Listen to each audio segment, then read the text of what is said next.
어저께 우리가 이어서 드보라가 이제는 바락에게 명을 주고 또 말을 하고 하나님의 말씀을 전달하면서 바락이 군대 장관으로다가 이스라엘에서 임명이 됩니다.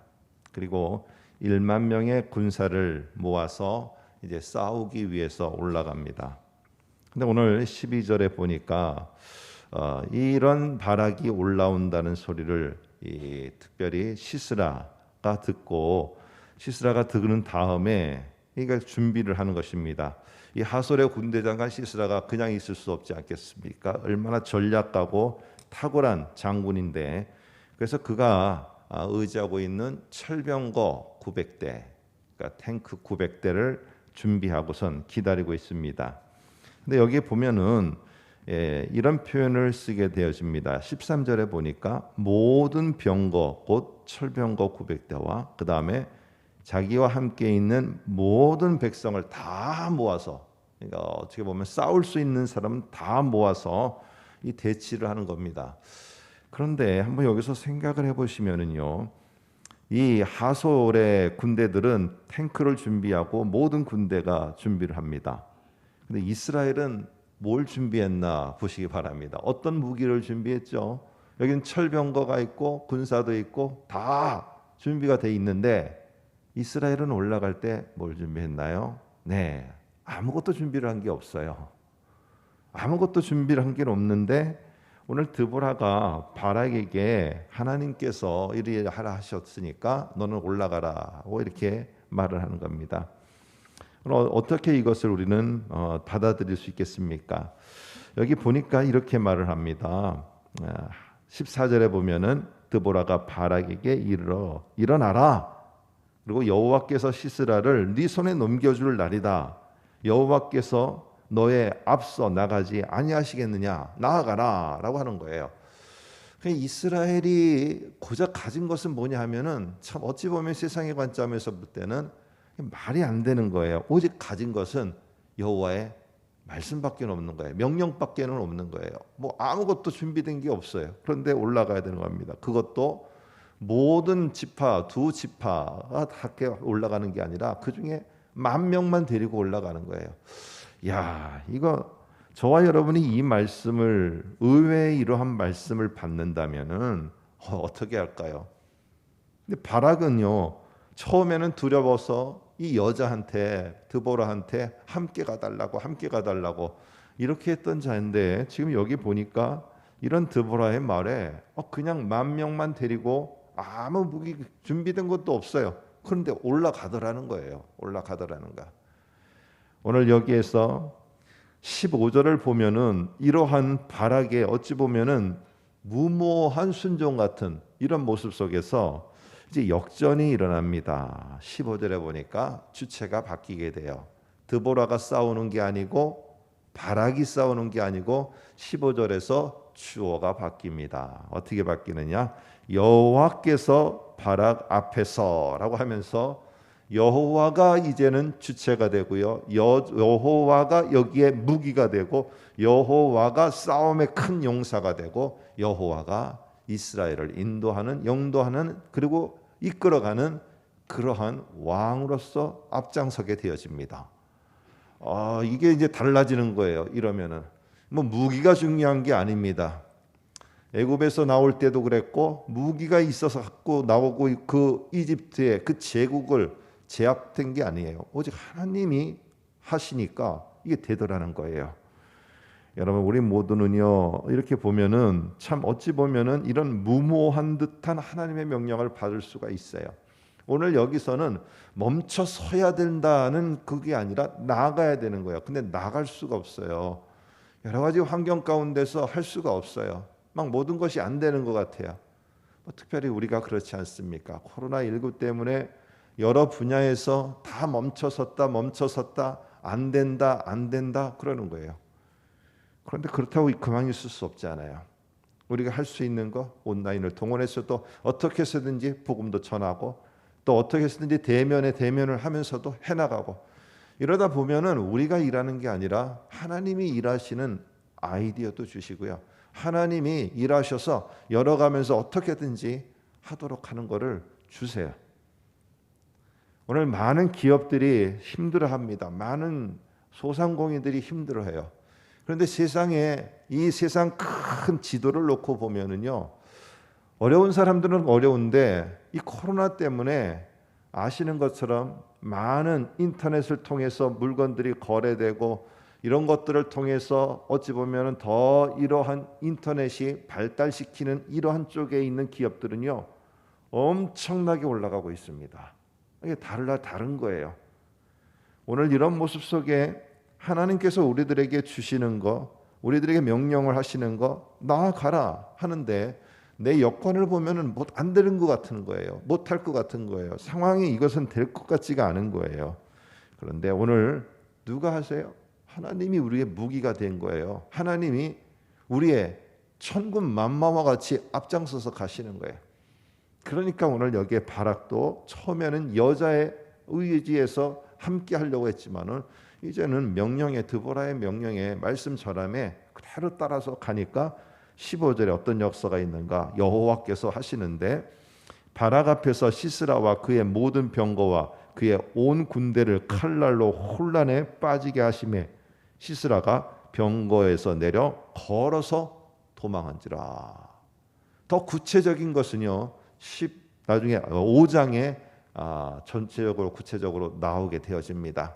그런데 어쨌거나 오늘 이 여호와께서 앞에 가시니까요, 철병거 900대 온 모든 하솔의 사람들 문제가 아닌 거예요. 어떻게 해요? 병거 하나 끌고 도망가지도 못하고 내려서 걸어서 도망을 가게 되는 이런 일이 벌어지게 되어집니다. 자, 그런데 여기서 끝나는 게 아닙니다. 도망가니까 됐다? 아니에요. 끝까지 이 상황이 약간 좀 나아졌다? 이게 문제가 아닌 거예요.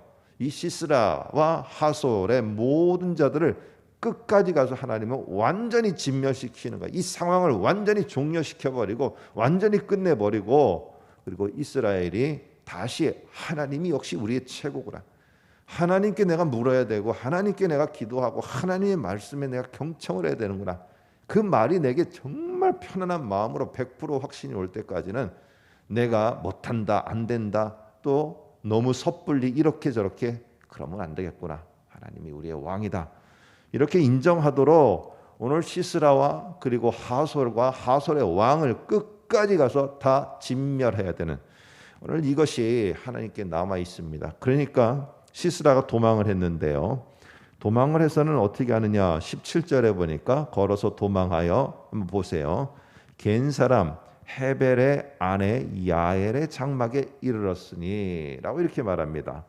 오늘 이 말은 여기에 동맹 관계에 있었던 헤벨이라는 사람, 그래서 이 사람이 중요한 의미를 갖고 있다는 것을 알리기 위해서 11절에 헤벨이 누군지를 미리 소개를 해요. 그런데 이 헤벨의 중요한 거는요, 헤벨인데 집에 들어가는데 누구의 집에 들어갔느냐 하면은 헤벨의 아내 야엘의 장막에 들어갔다라고 이렇게 말을 해요. 여자를 부각시키고 있어요, 성경이. 여자를 부각시키면서 여자에게 이 드보라가 말합니다. 결국에 시스라는 여자의 손에 넘겨서 하나님이 죽게 할 거다. 그런데 진짜 그렇게 됐어요. 드보라도 여자지만은요, 마지막에 모든 것들을 해결할 사람도 이 여자예요. 이 사람들이 볼 때는 아니 남자도 아니고 어떻게 다 모든 게 다 여자가 이렇게 행하고 있지? 그런 것들을 통해서 실제로 이것을 하는 것은 하나님인 것을 알도록 하는 겁니다. 여러분, 이 헤벨의 아내 야엘은 시스라가 오자 안심시킵니다. 그래서 먹을 것도 주고 잘 먹게 하고 마음 편안히 쉬도록 해줍니다. 그리고는 죽입니다. 그리고는 죽여버려요.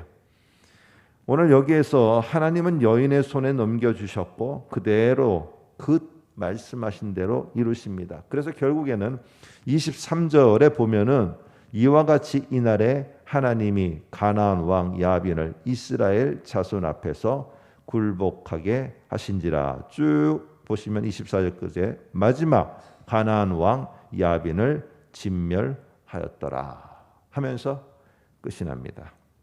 여러분, 오늘 하나님께서 이렇게 해나가시는 게 무엇입니까? 하나님이 의외의 말씀을 하실 때가 있어요. 정말 이게 될까?